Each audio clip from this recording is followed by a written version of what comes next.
Why Rolex doesn't like football. When talking about the best watches in the world, which company comes to mind?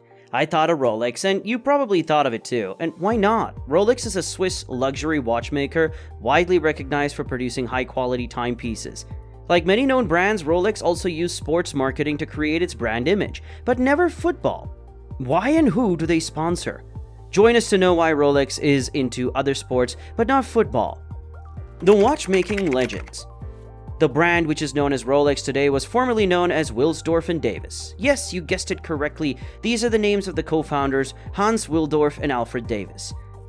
In today's world, where there's no need for a wristwatch, where the younger generations have grown up with smartphones in their hands, how did Rolex convince its value to them? And how did it manage to impress the modern customer? Here, the brand goes beyond just utility. Let's see how. A masterpiece. Imagine yourself involved in a sport like swimming or an adventure like hiking. Would you prefer wearing a watch in your hand? Obviously not. You would keep it in your pocket or leave it somewhere in case of swimming. How will you keep track of time then? That is the reason Hans Wilsdorf thought of creating something unique. His goal was to replace the traditional pocket watches with something innovative.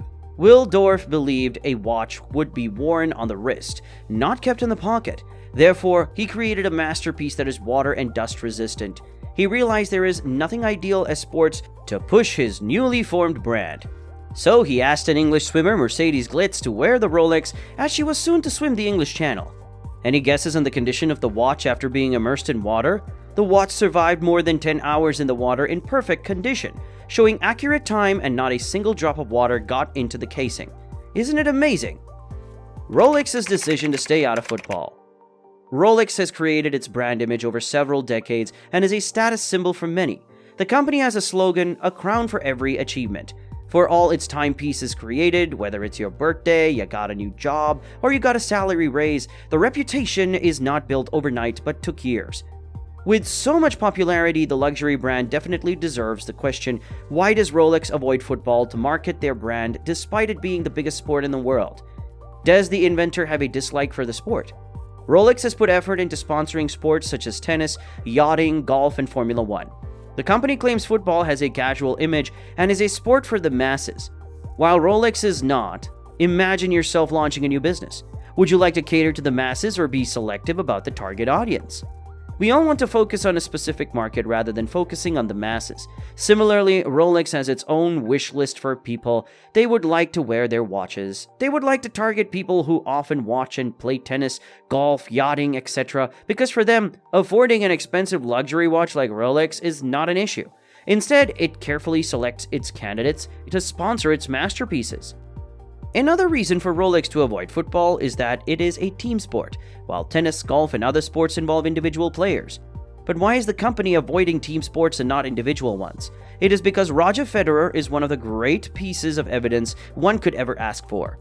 For each of his Grand Slam titles, he has put on a new Rolex before accepting a trophy. He said, "Every time I put on my Rolex, it reminds me of those great moments. It also reminds me that if you do not work hard, somebody else will, and they will eventually pass you." Think about it. For every victory, the winner will put on a new Rolex before receiving a trophy. Isn't it a clever approach? An iconic name. Rolex doesn't need to sponsor some sports to get recognition, as the brand is now one of the known brands in the list of watches. The world boxing champion Lawrence Okolie said that only a Rolex motivated him to win the championship. But how? His promoter has promised to buy him a gold Rolex Sky Dweller if he wins the title. This is Rolex, whose marketing style is through example setting and testimonials from high-achieving athletes. The idea is to create an image in people's minds that great achievements are needed to earn a Rolex. Rolex doesn't need marketing. It doesn't need to prove its product's quality either, which is why it doesn't associate itself with football. Share with us if you know some other reasons for Rolex not getting into football in the comments below. We will be back with more exciting videos soon. Don't forget to subscribe to our channel for more future videos. Thank you for watching.